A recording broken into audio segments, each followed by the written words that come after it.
ಶಿವಲಿಂಗಕ್ಕೆ ಅರ್ಧ ಪ್ರದಕ್ಷಿಣೆಯನ್ನು ಏಕೆ ಹಾಕುತ್ತಾರೆ? ಪಾಣಿಪೀಠದಿಂದ ಉತ್ತರ ದಿಕ್ಕಿನ ಕಡೆಗೆ ಮಂದಿರದ ವಿಸ್ತಾರದ ಕೊನೆಯವರೆಗೆ ಹೋಗುವ ಹರಿನಾಳಕ್ಕೆ ಸೋಮಸೂತ್ರವೆನ್ನುತ್ತಾರೆ. ಶಿವಲಿಂಗದ ಎದುರು ನಿಂತಾಗ ಬಲಬದಿಗೆ ಅಭಿಷೇಕದ ನೀರು ಹೋಗುವ ಹರಿನಾಳವಿರುತ್ತದೆ.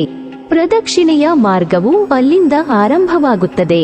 ಪ್ರದಕ್ಷಿಣೆ ಹಾಕುವಾಗ ಹರಿನಾಳದಿಂದ ಆರಂಭಿಸಿ ತಮ್ಮ ಎಡಬದಿಯಿಂದ ಹರಿನಾಳದ ಇನ್ನೊಂದು ಬದಿಯವರೆಗೆ ಹೋಗಬೇಕು.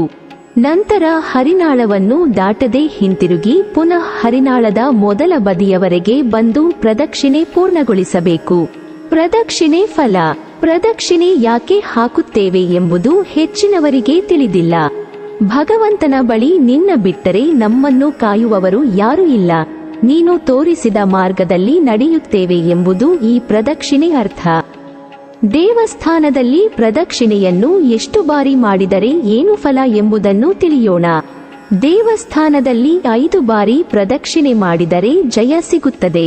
7 ಬಾರಿ ದೇವಸ್ಥಾನಕ್ಕೆ ಪ್ರದಕ್ಷಿಣೆ ಹಾಕಿದರೆ ಶತ್ರುಗಳನ್ನು ಪರಾಜಯ ಮಾಡಬಹುದು. 9 ಬಾರಿ ದೇವಸ್ಥಾನಕ್ಕೆ ಪ್ರದಕ್ಷಿಣೆ ಹಾಕಿದರೆ ಸಂತಾನ ಪ್ರಾಪ್ತಿಯಾಗುತ್ತದೆ. 11 ಬಾರಿ ದೇವಸ್ಥಾನಕ್ಕೆ ಪ್ರದಕ್ಷಿಣೆ ಹಾಕಿದರೆ ಆಯುಷ್ಯ ವೃದ್ಧಿಯಾಗುತ್ತದೆ. ದೇವಸ್ಥಾನಕ್ಕೆ 13 ಬಾರಿ ಪ್ರದಕ್ಷಿಣೆ ಹಾಕಿದರೆ ಪ್ರಾರ್ಥನೆ ಸಿದ್ಧಿಯಾಗುತ್ತದೆ. 15 ಬಾರಿ ಪ್ರದಕ್ಷಿಣೆ ಹಾಕುವುದರಿಂದ ಧನ ಪ್ರಾಪ್ತಿಯಾಗುತ್ತದೆ. 17 ಬಾರಿ ಪ್ರದಕ್ಷಿಣೆ ಮಾಡಿದರೆ ಧನ ವೃದ್ಧಿಯಾಗುತ್ತದೆ. 19 ಬಾರಿ ಪ್ರದಕ್ಷಿಸಿದರೆ ರೋಗ ನಿವಾರಣೆಯಾಗುತ್ತದೆ. ದೇವಸ್ಥಾನಕ್ಕೆ ಬೆಳಗಿನ ಜಾವ ಪ್ರದಕ್ಷಿಣೆ ಹಾಕಿದರೆ ರೋಗ ನಿವಾರಣೆಯಾಗುತ್ತದೆ. ಮಧ್ಯಾಹ್ನ ಪ್ರದಕ್ಷಿಣೆ ಹಾಕಿದರೆ ಇಷ್ಟಾರ್ಥ ಸಿದ್ಧಿಯಾಗುತ್ತದೆ. ಸಂಜೆ ಸಮಯದಲ್ಲಿ ಪ್ರದಕ್ಷಿಣೆ ಮಾಡುವುದರಿಂದ ಪಾಪ ದೂರವಾಗುತ್ತದೆ. ರಾತ್ರಿ ದೇವಸ್ಥಾನಕ್ಕೆ ಪ್ರದಕ್ಷಿಣೆ ಹಾಕಿದರೆ ಮೋಕ್ಷ ಸಿದ್ಧಿಯಾಗುತ್ತದೆ. ದೇವರಿಗೆ ತೆಂಗಿನಕಾಯಿಯನ್ನು ಒಡೆಯುವುದರ ಉದ್ದೇಶವೇನು? ಸಾಮಾನ್ಯ ಆಚರಣೆಯ ಹಿಂದಿರುವ ಅಸಾಮಾನ್ಯ ಆಧ್ಯಾತ್ಮ. ಸನಾತನ ಧರ್ಮದ ಜಾಡು ಹಿಡಿದು ಹೊರಟರೆ ದೇವರನ್ನು ಬಿಟ್ಟು ಯಾವ ಆಚರಣೆಯೂ ಇಲ್ಲ ಅನ್ನುವುದಕ್ಕೆ ಇದೊಂದು ನಿದರ್ಶನ. ಮನುಷ್ಯನ ದೇಹದಲ್ಲಿ 7 ಸಮುದ್ರಗಳಿವೆ. ಕ್ರಮವಾಗಿ ಉಪ್ಪು ನೀರಿನ ಸಮುದ್ರ ಅಂದರೆ ಮೂತ್ರಕೋಶ, ಕಬ್ಬಿನ ಹಾಲಿನ ಸಮುದ್ರ ಅಂದರೆ ಜನನಾಂಗ, ಮದ್ಯದ ಸಮುದ್ರ ಅಂದರೆ ಹೊಟ್ಟೆ, ಬೆಣ್ಣೆಯ ಸಮುದ್ರ ಅಂದರೆ ಹೃದಯ, ಕೃಷ್ಣ ಕದ್ದ ನಿಜವಾದ ಭಕ್ತಿ ಎಂಬ ಬೆಣ್ಣೆ, ಮೊಸರಿನ ಸಮುದ್ರ ಅಂದರೆ ಗಂಟಲು, ಹಾಲಿನ ಸಮುದ್ರ ಅಂದರೆ ಹುಬ್ಬುಗಳ ಮಧ್ಯೆ ಇರುವ ಜಾಗ, ಅಮೃತದ ಸಮುದ್ರ ಅಂದರೆ ಮೆದುಳಿನೊಳಗೆ ನೆತ್ತಿಯ ಹತ್ತಿರ.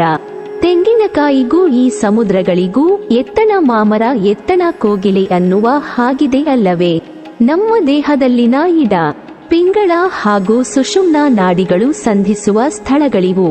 ಅಲ್ಲಿ ನಿರ್ನಾಳ ಗ್ರಂಥಿಗಳು ಇವೆ. ಥೈಮಸ್ ಗ್ಲಾಂಡ್ ಇದು ಹೃದಯದಲ್ಲಿ, ಪಿಟ್ಯೂಟರಿ ಗ್ಲಾಂಡ್ ಮೆದುಳಿನ ಮಧ್ಯಭಾಗದಲ್ಲಿ, ಅಂದರೆ ಅಮೃತದ ಸಮುದ್ರ. ದೇವರನ್ನೇ ಸೇರುವುದನ್ನು ಜೀವನದ ಗುರಿಯಾಗಿಟ್ಟುಕೊಂಡಿದ್ದ ನಮ್ಮ ಪೂರ್ವಜರು ಇಂತಹ ಸಾಮಾನ್ಯವಾದ ಆಚರಣೆಯಲ್ಲೂ ಅಸಾಮಾನ್ಯ ಆಧ್ಯಾತ್ಮವನ್ನು ಹುದುಗಿಸಿಟ್ಟರು. ತೆಂಗಿನಕಾಯಿ ಮನುಷ್ಯನ ತಲೆಯ ಭಾಗಕ್ಕೆ ಹೋಲುತ್ತದೆ. ಮನುಷ್ಯ ಸಾಯುವಾಗ, ಹೌದು, ಸಾವಿಗೂ ತೆಂಗಿನಕಾಯಿಗೂ ಅವಿನಾಭಾವ ಸಂಬಂಧವಿದೆ.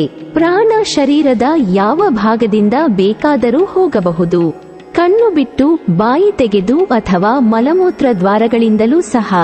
ಪ್ರಾಣ ಊರ್ಧ್ವಮುಖವಾಗಿ ಹೋಗಿ ಬ್ರಹ್ಮರಂಧ್ರದ ಅಂದರೆ ನೆತ್ತಿಯ ಭಾಗ ಮೂಲಕ ಹೋದರೆ ಅವನಿಗೆ ಪುನಃ ಹುಟ್ಟಿಲ್ಲ. ಅದೇ ಅಮೃತದ ಸಮುದ್ರ.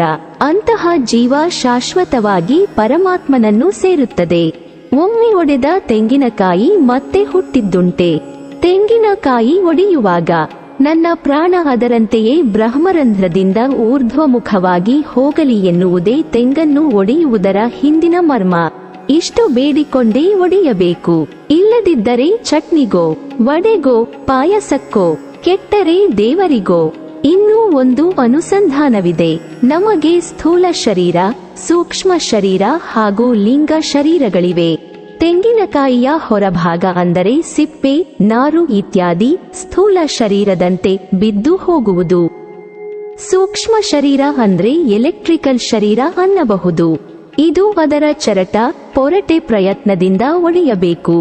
ಮೂರನೆಯದು ಲಿಂಗ ಶರೀರ, ಒಂಥರ ಕೊಬ್ಬರಿ ಇದ್ದ ಹಾಗೆ. ಒಳಗಿರುವುದೇ ಅಮೃತತ್ವ. ಒಂದು ಜೀವಿ ಮೋಕ್ಷ ಸಾಧಿಸುವುದೆಂದರೆ ಈ 3 ಶರೀರಗಳನ್ನು ನಾಶಪಡಿಸಿಕೊಳ್ಳಬೇಕು. ಇಷ್ಟು ಅನುಸಂಧಾನವಿಟ್ಟುಕೊಂಡೇ ತೆಂಗಿನಕಾಯಿಯನ್ನು ಒಡೆಯಬೇಕು.